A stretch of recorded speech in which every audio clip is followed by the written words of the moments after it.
Hallelujah, praise the Lord.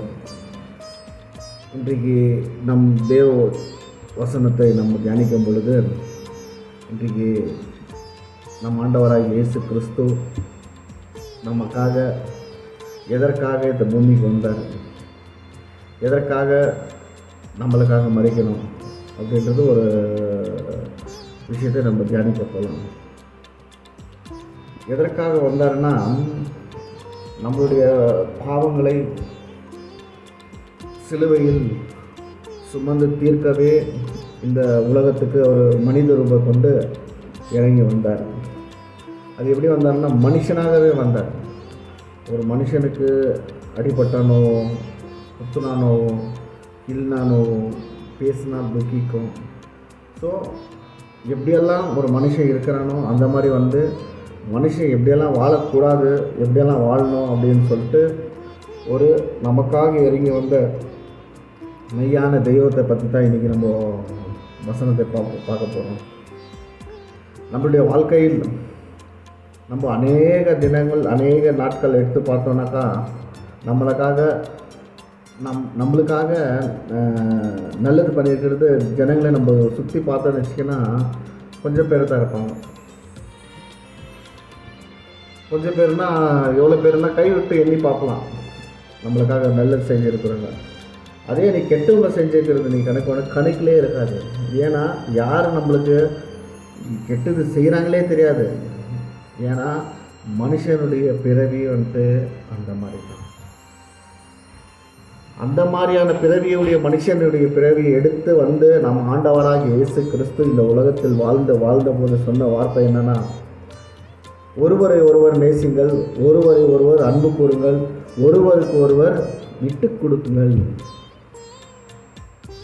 மனுஷன் வந்துட்டு கோபப்படும் பொழுது அவனுடைய கோபத்தை நீங்களும் காட்டாதீங்க. அவன் கோபப்படுறான்னா நீங்களும் காட்டாதீங்க. இப்போ அவன் கோபப்படுறான்னா நான் கோபப்பட்டேன்னா என்ன ஆவாங்க? சண்டை ஆகும். அதனால் கடவுள் என்ன சொல்கிறது, ஒருத்தன் கோபப்படும் பொழுது இன்னொருத்தன் கோபப்படாது இருக்கும்போது அங்கே வந்துட்டு என்ன ஆகுனாக்கா அங்கே சண்டை வராது. சண்டைக்கு வர்றதுக்கு வாய்ப்பே இல்லை. நம்மளுடைய வாழ்க்கையில் நம் ஆண்டவராகிய இயேசு கிறிஸ்துவை நம்ம உள்ளுக்குள்ளே ஏற்றுக்கும் பொழுது தான் நம் ஆண்டவராகிய இயேசு கிறிஸ்து சொன்ன வார்த்தைகளை மட்டுமல்ல, நம்மளுடைய அவர் செய்த செயல்களையும் கூட நிறைவேற்ற நம்மளால் முடியும்.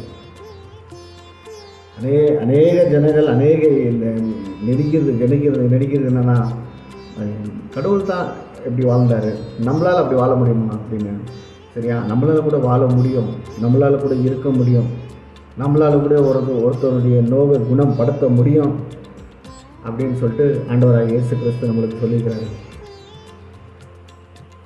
அருமையாக நம்ம வேத வசனத்தில் நம்ம பார்க்கும் பொழுது, யோனா என்ற மனுஷன் ஒருத்தர் இருந்தான்.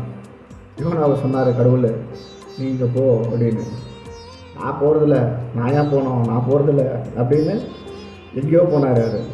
சரியா, அங்கே போகிற வழியில் ஏன்னா அவர் வந்துட்டு ஏதோ இந்த படகுல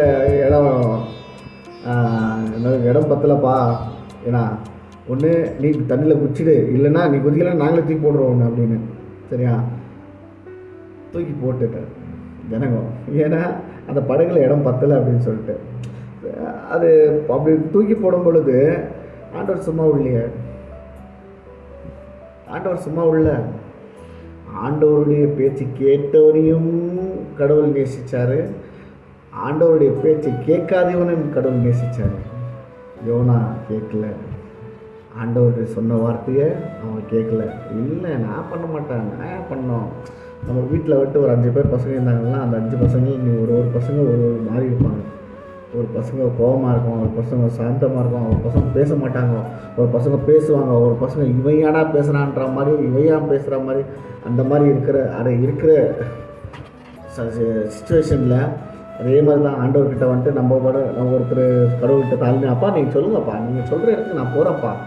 ஏன்னா இன்னொருத்த வந்துட்டு நீ சொல்கிற இடத்துக்கு நான் போயிடுறேன்ப்பா, நான் போகிறதில்ல, நான் எப்போ போனோம் அவனை அம்போ. இந்த மாதிரி வந்துட்டு யார்கிட்ட பேச முடியும்? அப்பா அம்மா கிட்ட தான் பேச முடியும். அந்த மாதிரி யோனா என்னால் போக முடியாது.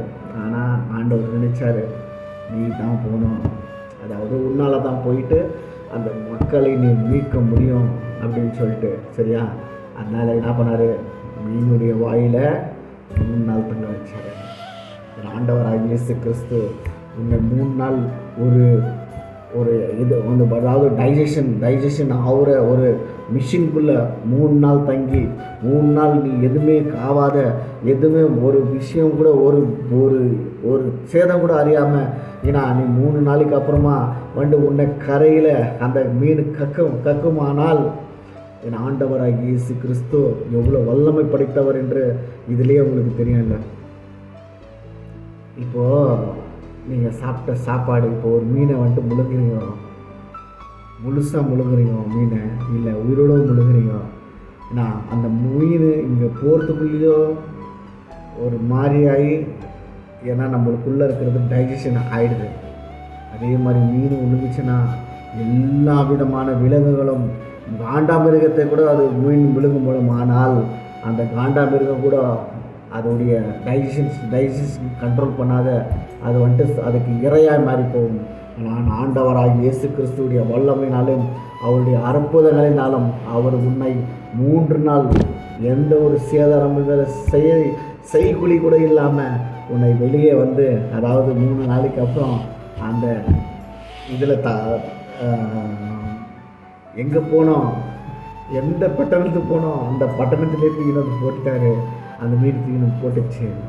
என் ஆண்டவராகிய இயேசு கிறிஸ்து நம்மளுக்கு சொல்கிற ஒரே ஒரு வார்த்தை என்னென்னா, நான் உன்னை நேசிக்கிறேன், நீயும் இன்னொருத்தனை நேசிக்கணும், இன்னொருத்தனை துரோகம் செய்யாத, இன்னொருத்தன் களவு செய்யாத, அவன் நல்லா இருக்கக்கூடாதுன்னு நினைக்காத, அவன் கெட்டு போகணுன்னு நினைக்காத, அவன் எந்த ஒரு விஷயத்துலையும் போகிற வழியில் அவனுக்கு ஏதாவது சாவணும் என்று நினைக்காத, அவனுக்கு ஒரு நல்ல ஒரு அவனை நினைத்து நீர் அவனுக்கு ஒரு நல்ல ஒரு விஷயத்தை நீ செய்யணும்.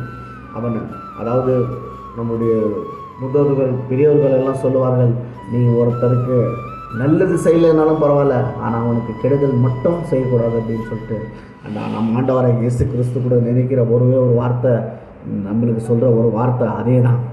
நம்ம யாருக்கும் நல்லது மட்டும் முடிஞ்சால் நல்லது செய்யணும், செய்ய முடியலைனாக்கா நம்ம கெட்டது பக்கமே தலை வச்சு கூட படக்கூடாது. நம்ம ஆண்டவராகிய இயேசு கிறிஸ்து நம்ம எப்போ நம்ம நேசிக்கும் பொழுது அவர் நம்மளுக்காக தன் ரத்தத்தை சிந்தி தன்னுடைய உயிரை பகிர்ச்சி தன்னுடைய உயிரை மாய்த்து கொண்டு, நான் தான் மகனே உனக்காக ரத்தம் சிந்தினேன், நான் உன் பாவத்துக்காக நான் சிந்தினேன், நான் உன் பாவத்துக்காக மறித்தேன், நான் உன் பாவத்துக்காக நான் உன்னுடைய எல்லா விதமான பாவங்களை சுமந்து தீர்த்தேன் சிலுவையில் சொல்கிறார் கடவுள். அதே மாதிரி நம்ம ஆண்டவராகிய இயேசு கிறிஸ்து நம்மளுடைய பாவங்களுக்காக நம்முடைய பாவங்களுக்காக தன்னுடைய ரத்தத்தை சிந்தினார். அதே போன்று நம்மளுடைய வாழ்க்கையும் நாமும் ஒவ்வொருக்காக எல்லா ஒரு மனுஷனையும் நேசிக்கலாம். யாராக இருந்தாலும் சரி. நான் ஒரு விஷயத்தை நான் செஞ்சு கொண்டு இருக்கிறேன், முடிஞ்ச உங்களால் கூட செய்யுங்க.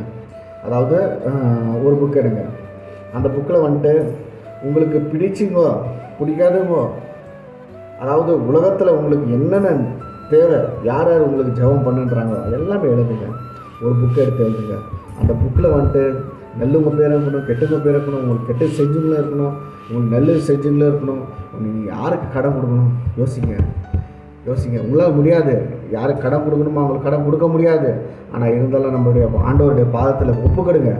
ஆண்டவரே, அவங்களுக்கு நம்ம கடன் கொடுக்கணும், ஆண்டவரே எப்படி ஆகிலும் அவங்களுடைய கடத்தை நான் கொடுக்கணும் சாமி, அந்த கடத்தை எப்படியாவது நான் கொடுத்துடணும் சாமி, அதுக்காக எனக்கு வல்லமையும் கிருபையும் உங்களுடைய தெய்வீக சமாதானத்தை தாரும் சுவாமி, அதுக்காக நம்ம ஜெபம் செய்யணும். சரியா?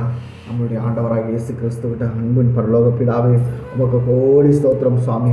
இந்த உலகத்தில் ஆண்டவரை உண்மை தவிர எங்களுக்கு யாருமே இல்லை ரட்சகரே, உண்மை நம்புகிற சுவாமி. இதாண்டவரை நீர் எங்களுக்காக மரித்தீர் சுவாமி. இந்த உலகத்துக்கு ஆண்டவரே ஒரு மனித ரூபம் கொண்டு ஆண்டவரே எங்களுடைய பாவங்களை மன்னிப்பதுக்காகவும் எங்களுடைய பாவங்களை கழுவுறதுக்காகவும் நீர் இந்த உலகத்துக்கு மனித ரூபத்தை கொண்டு வந்தீரே சுவாமி. அதற்காக உமக்கு கொடாவடி நன்றி செலுத்துகிறேன் சுவாமி. நன்றி அப்பா. இதாண்டவரே, நாங்கள் ஒரு புத்தகத்தை ஆண்டவரே ஒரு நார்மல் ஒரு புக் எடுத்து அந்த புக்கில் ஆண்டவரே எங்களை வெறுக்கிறவர்களும் எங்களை நேசிக்கிறவர்களுக்காக நாங்கள் ஜெபிக்கிறதுக்காக அந்த குறிப்புகளை எழுதி கொண்டு ஆண்டவரே எல்லா விதமான காரியங்களையும் ஆண்டவரே அந்த புக்கில் எழுதி வைத்து ஜெபிக்கிற வல்லமை தாரும் ஆண்டவரே. இது ஆண்டவரே, சோஃபியா மேடம் ஒரு ஆண்டவரே ஒரு பெண்ணுக்காக ஜெபம் செய்வேன் என்று சொன்னார்கள் சுவாமி. அப்படியே அந்த பெண்ணுக்கு 14 வயசு சுவாமி. அந்த பெண்ணுடைய ஆண்டவரே அந்த உறுப்புகள் எல்லாமே செயல் எழுந்து விட்டு இருக்கிறது சுவாமி. நீர் ஆசீர்வதிங்க சுவாமி, நீர் வழிநடத்துங்க சுவாமி. உம்மால் கூடாத காரியம் இந்த உலகத்தில் ஒன்றுமில்லை தகப்பனே. ஆண்டவரே என் குழந்தை மறிக்கிறான், உமக்கு அக்கறை இல்லையா என்று ஒரு பெண்மணி கேட்டால் சுவாமி, நீ பயப்படாதே, உன் பிள்ளை தூங்குகிறாள் என்று என் ஆண்டவராகிய இயேசு கிறிஸ்து அந்த பெண் மறித்த பொழுது கூட ஆண்டவரே என் ஆண்டவர் தூங்குகிறாள் என்று சொன்னது சுவாமி. அதே போன்று ஆண்டவரே இந்த பெண்ணுடைய உறுப்புகள் எல்லாம் செயல் ஆண்டவரை இழந்து போயிருக்கிறது சுவாமி. ஆண்டவரை செயல் ஆண்டவரை எல்லாம் விதமான அவருடைய உறுப்புகளை ஆண்டவர் இயேசுவின் நாமத்தில் நீங்கள் ஆசீர்வதித்து ஆண்டவரை அவருடைய 9th கிளாஸ் படிக்கின்ற அந்த பிள்ளையை என் ஆண்டவர் உங்களுடைய பாதத்தில் ஒப்புக் கொடுக்கிறோம் சுவாமி. நீங்கள் எடுத்து பாவிங்க ராஜாவே. நன்றி அப்பா, நீ செய்த நன்மைகளுக்காக மக்கள் நன்றி சாமி. இதாண்டவரே அநேக ஜெப குறிப்புகள் வருகிறது சுவாமி. எனக்காக ஜெபம் பண்ணுங்கள், எனக்காக ஜெபம் பண்ணுங்கள். என் அன்பு ஜனங்களே, என் அன்பு தேவ ஜனங்களே, இந்த டிவி பார்த்து கொண்டு இருக்கின்ற என் தேவ ஜனங்களே, இன்றைக்கு நான் சொல்லுகிறேன் உங்களுக்கு, நீங்களும் ஜெபம் சொல்லுங்க, நீங்களும் ஜெபம் செய்யுங்க. உங்களுக்கும் ஆண்டவர் உரிமை கொடுத்திருக்கிறார். உங்களுக்கும் ஆண்டவர் கேட்குற கேள்விக்கு அந்த கேட்குற அந்த இது கொடுத்திருக்கிறார், உங்களுக்கு கெப்பாசிட்டி கொடுத்திருக்கிறாரு. நீங்களும் கேளுங்க. ஒரு தகப்பனிடம் கேட்டால் மட்டும்தான் பெற்றுக்கொள்ள முடியும். நீர் கேளுங்க, இன்னைக்கு கேளுங்க, இன்னைக்கு ஆண்டவர்கிட்ட கேளுங்க. அப்பா எனக்கு ஞானத்தை தாருங்க, அப்பா எங்களுக்கு உங்களுடைய வல்லமை தாருங்க, அப்பா உங்களுடைய கிருபை தாருங்க என்று ஞானத்தை கேளுங்க. கேட்கிறவர்கள் பெற்றுக்கொள்ளுங்கள் சுவாமி. என் ஆண்டவர் இயேசுவின் நாமத்தில் நாங்கள் கேட்டுக்கிறோம் சுவாமி. நீங்கள் இடக்கி தாரம் அப்பா. ஆமாண்டவரே, இன்றைக்கு ஆண்டவர் நோய்வாய்ப்பட்டு இருக்கின்ற எல்லாரும் என் ஆண்டவர் இயேசுவின் நாமத்தினால ஆசீர்வதிங்க சுவாமி. ஆண்டவரை குறிப்பாக ஆண்டவர் கால் நோய்பட்டு இருக்கின்றவங்க, கால் வியாதிப்பட்டு இருக்கிறவங்கள என் ஆண்டவர் இயேசுவின் நாமத்தினால ஒவ்வொரு ஹாஸ்பிட்டலும் போய் தொடும்படி தேவரை கிருபை செய்யும் ஆண்டவரே. அநேக ஹாஸ்பிட்டல் ஆண்டவரே, ஹாஸ்பிட்டலில் அப்பனே ஹாஸ்பிட்டலில் ஆண்டவர் தகாத அளவுக்கு ஆண்டவர் பணத்தை சொல்லுகிறார் சுவாமி. என் ஆண்டவர் பணம் இருக்கிறவர்களும் ஆண்டவரே, பணம் இல்லாதவர்கள் நீ ஆசீர்வதிக்க முடியாது. ஆட்சேபிக்கிறேன் தகப்பனே, வழிநடத்தும் ஆண்டவரே. இதாண்டவரே, நான் ஆண்டவரே ஒருவர் சொல்லுவதை நான் கேட்டிருக்கிறேன் சுவாமி. எவ்வளோ பணம் செலவானாலும் என்னை காப்பாற்றி கூட்டு வந்து விடுகிறேன் என்று சொல்லியிருக்கிறார்கள் சாமி. ஏனென்றால் அவர்கள் கோடிக்கணக்கில் இருக்கிறாங்க சாமி. ஆண்டவரே, இதுவும் சொல்லியிருக்கிறது கேள்விப்படுகிற சாமி. அநேக பணம் செலவானால் தயவு செஞ்சு எனக்கு ஒரு பைசா நோட்டீஸை போட்டு சாவடித்து விடுங்கள் என்று சொல்லியிருக்கிறவங்களும் கேள்விப்பட்டிருக்கிறேன் சுவாமி. ஆமாண்டவரே, ஒரு ஜீவனும் உமக்கு ஆண்டவரே, உம்முடைய அனுமதி இல்லாத ஒரு ஜீவனம் ஆண்டவரை போகாதபடிக்கு என் தேவன் காத்துக்கொள்ளுங்க சுவாமி. வழிநடத்தும் அப்பா. உம்மை துதிக்கிறோம் ஆண்டவரே, உம்மை சோத்தரிக்கிறோம் ஆண்டவரே, உம்மை புகழ்கிறோம், ஆராதிக்கிறோம், உமக்கே மகிமை செலுத்துகிறோம் சுவாமி. ராஜாவே அப்பா, நான் துதிக்கிறோம் ஆண்டவரே. அப்பனை யார் கடன் கொடுக்க வேண்டுமோ அவர்களுக்கு அந்த கடத்தை கொடுக்கும்படி தேவரை கிருபை செய்யும் ஆண்டவரே. அப்பா, துதிக்கிறோம் ஆண்டவரே. அப்பா, உம்மை ஸ்தோத்தரிக்கிறோம் ஆண்டவரே. அப்பா, உம்மை துதிக்கிறோம், உம்மை ஆராதிக்கிறோம், உமக்கு மகிமை செலுத்துகிறோம் சுவாமி. நன்றி அப்பா. நீர் அப்படியே செய்ய போவதற்காக உமக்கு கொடாகடி நன்றி செலுத்துகிறோம் ஆண்டவரே. ஆசீர்வதிங்க ஆண்டவரே, வழிநடத்துங்க ஆண்டவரே. உம்மை துதிக்கிற ஆண்டவரே, உம்மை ஸ்தோத்தரிக்கிற ஆண்டவரே, புகழ்கிற ஆண்டவரே. வழிநடத்தும் ஆசீர்வதிங்க. உம்முடைய கிருபையினாலும் வல்லமையினாலும் நீர் ஆசீர்வதிக்கும்படி ஆட்சேபிக்கிறது சாமி. நீர் அப்படியே செய்ய போவதற்காக உமக்கு கொடாகடி நன்றி செலுத்துகிறேன் ஆண்டவரே. எல்லாவற்றையும் உம்முடைய பாதத்தில் ஒப்புக் கொடுக்கிறேன் இயேசு கிறிஸ்துவின் மூலம் பிதாவே, ஆமென். என் ஆத்மாவே கர்த்தரை ஸ்தோத்திரி, என் முழுவதுமே பரிசுத்த நாமத்தை ஸ்தோத்திரி. என் ஆத்மாவே கர்த்தரை ஸ்தோத்திரி, கர்த்தர் செய்த சகல போராட்டங்கள் எப்போதும் மறக்க மாட்டேன். ஆமென்.